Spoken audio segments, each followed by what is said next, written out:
What are some pill-free ways to improve your sex life? Exercise, quit smoking, don't drink too much, don't weigh too much, and eat a healthy diet. But what does that mean?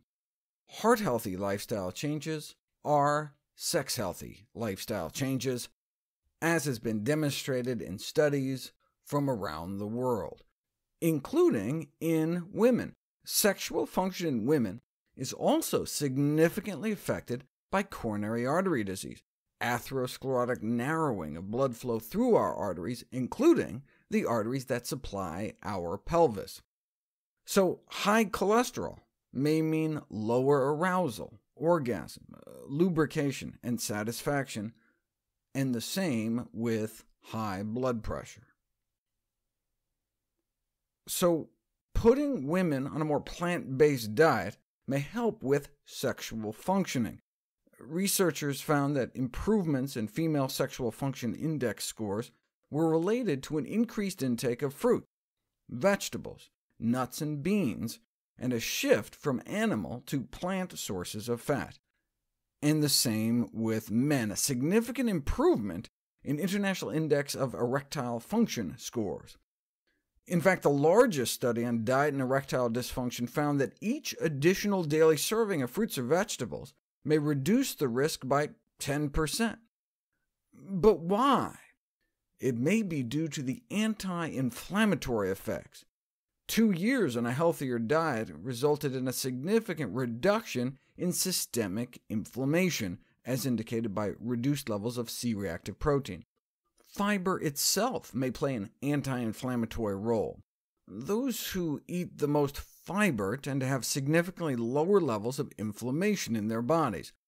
The opposite was found for saturated fat, associated with an increased likelihood of elevated C-reactive protein levels.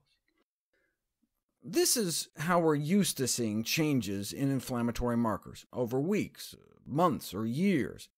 But people don't realize that the level of inflammation in our bodies can change after a single meal. For example, there's a pro-inflammatory signaling molecule in our bodies called interleukin-18, thought to play a role in destabilizing atherosclerotic plaques. As such, the level of interleukin-18 in the blood is a strong predictor of cardiovascular death. What would happen if you fed people one of 3 different types of meals?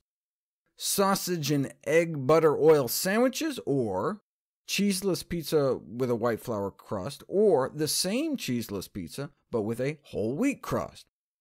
Within hours of eating the sausage sandwich, interleukin-18 levels shot up about 20%, an effect not seen eating the plant-based pizza. And those eating the whole food plant-based pizza had about a 20% drop in IL-18 levels within hours, reinforcing dietary recommendation to eat a diet high in fiber and starches and low in saturated fat to prevent chronic diseases. But the billions are in pills, not plants, which is why the pharmacology of the female orgasm is studied ever since 1972, when a researcher at Tulane University implanted tubes deep within the brain of a woman so he could inject drugs directly into her brain, and was able to induce repetitive orgasms. A man who had electrodes placed into similar parts of his brain was given a device for a few hours that allowed him to press the button himself to stimulate the electrode. He pressed the button up to 1,500 times.